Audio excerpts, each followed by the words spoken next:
हाँ जी प्यारे सजनों बेलियो ते मित्रों की हाल है ਤੁਹਾਡਾ ठीक हो। अच्छा ਅੱਜ ਮੈਂ ਆਪਣੇ ਭਰਾਵਾਂ ਵਾਸਤੇ ਇੱਕ ਨਵੀਂ ਵੀਡੀਓ ਲੈ ਕੇ ਆਇਆ। OL1 ਫਾਲਟ ਸਾਨੂੰ ਕਿਉਂ ਆਉਂਦਾ ਹੈ, ਠੀਕ ਹੈ। ਇਹਦਾ 1 ਮਿੰਟ ਦੇ ਵਿੱਚ ਅਸੀਂ ਹੱਲ ਕੱਢਣਾ ਹੈ, ਇਹਦਾ ਇਲਾਜ ਕੱਢਣਾ ਹੈ ਵੇ ਮਗਰੂ ਜ਼ਿੰਦਗੀ 'ਚ ਆਵੇ ਨਾ, ਠੀਕ ਹੈ।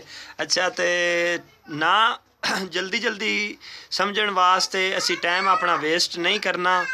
ਅੱਛਾ ਸਭ ਤੋਂ ਪਹਿਲੇ ਅਸੀਂ ਕਰਨਾ ਕੀ ਹੈ कि असी होर कोई काम नहीं वेखना। ये 2-3 किस्मां तो मेरे प्यारे भाई आउंदा है कि अगर तो तुहाडियां कदाई ना कदाई तार शार्ट हो गई है, तार नालों लै गई है मोटर दे सॉरी मोटर दे नालों तार लै जाए तो वह सॉरी SP1 दा फॉल्ट आउंदा है जी। अगर फर्ज कीता तार नाल कदाई अटैच होई है मोटर दे नाल, कदाई नंगी तार अटैच हो गई है, कदाई इन्वर्टर दे जेहड़े ए वाले फंक्शन ने इनदे विच कदाई तार अटैच हो गई है तो फिर भी ये मसला आ जाता है।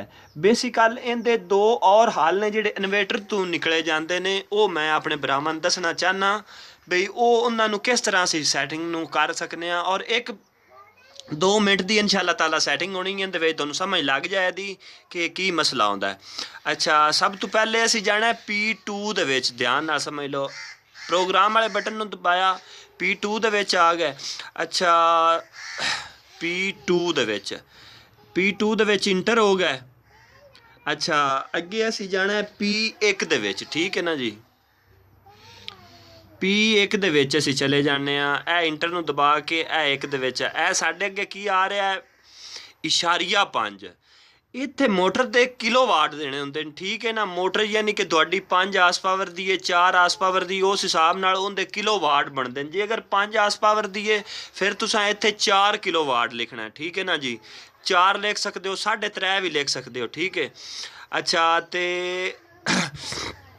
उस तो बाद तुसी अच्छा ए शिफ्ट की मदद नाल लैके ते इत्थे जनाब है ए आ जाने असी शिफ्ट नाल मदद लई इत्थे असी लिखना है जी 4 किलोवाट, ठीक है। P2 दे विच 4 किलोवाट लिखी गया, ਇਹਨੂੰ 0 कर देना, ठीक है अगले हिस्से ਨੂੰ। अच्छा फिर इस तो अगे असी चले जावांगे प्यारे भाई 5 ਦੇ ਵਿੱਚ, ठीक है ना।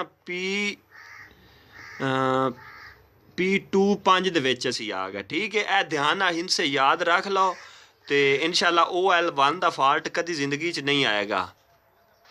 एक ऐसी खुराक है डॉक्टर दे रहा दोनों, ठीक है ना जी। ए P1 ਦੇ ਵਿੱਚ अच्छा ਇੱਥੇ 16 अंपेयर होए ने, ठीक है ना जी।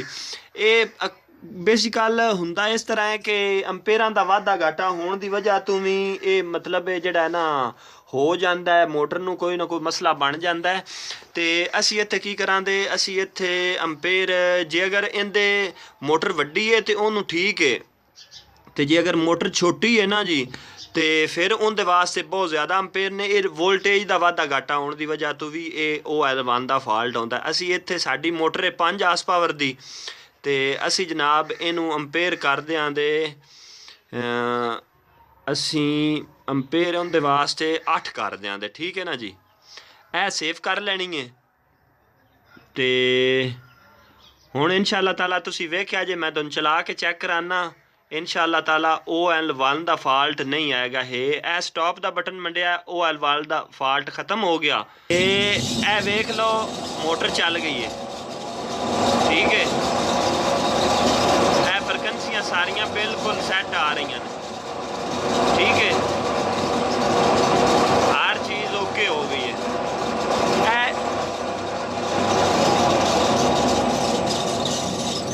लो जी असी हुण मोटर बंद कर दी है। इतना एक मसला आया, एडी वड्डी है खास परेशानी वाली गल कोई नहीं हुंदी। तो प्यारे भाई बहुत मेहरबानी, अपना बहुत सारा ख्याल रखना है।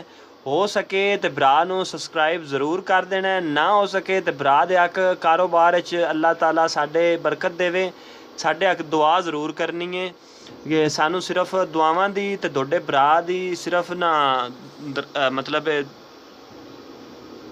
सानू सिर्फ दुआवां दी दरखास्त है। बाकी अल्लाह ताला दोनों बहुत ज़्यादा खुश ते आबाद रखे। तो इहो जी वीडियो वेखण वास्ते ना कोशिश कीती करो कि मतलब है ना कोई थोड़ा टाइम कढ़ के इनू समझ लिया, ताकि तुसी आने वाले वक्त दे विच ज़्यादा नुकसान ना उठाओ। जिहड़े 4-4 5-5 हज़ार रुपया दे के मकैनिकां लिआउंदे हो काम वो भी यही करते हैं। ਲੇਕਿਨ ਏਡੀ ਖਾਸ ਜਿਹੜੀ ਹੈ ਨਾ ਗੱਲ ਕੋਈ ਨਹੀਂ ਹੁੰਦੀ। ਤੇ ਇਹਦਾ ਛੋਟਾ ਜਿਹਾ ਇੱਕ ਮਤਲਬ ਹੁੰਦਾ ਹੈ, ਜੇ ਅਗਰ ਫੰਕਸ਼ਨ ਬੰਦਾ ਸਮਝ ਲਵੇ ਕੋਈ ਥੋੜਾ ਧਿਆਨ ਰੱਖ ਕੇ, ਤੇ ਏਡਾ ਵੱਡਾ ਮਸਲਾ ਕੋਈ ਨਹੀਂ। ਤੇ ਇਨਸ਼ਾਅੱਲਾ ਮੈਂ फ़ोन ਤੇ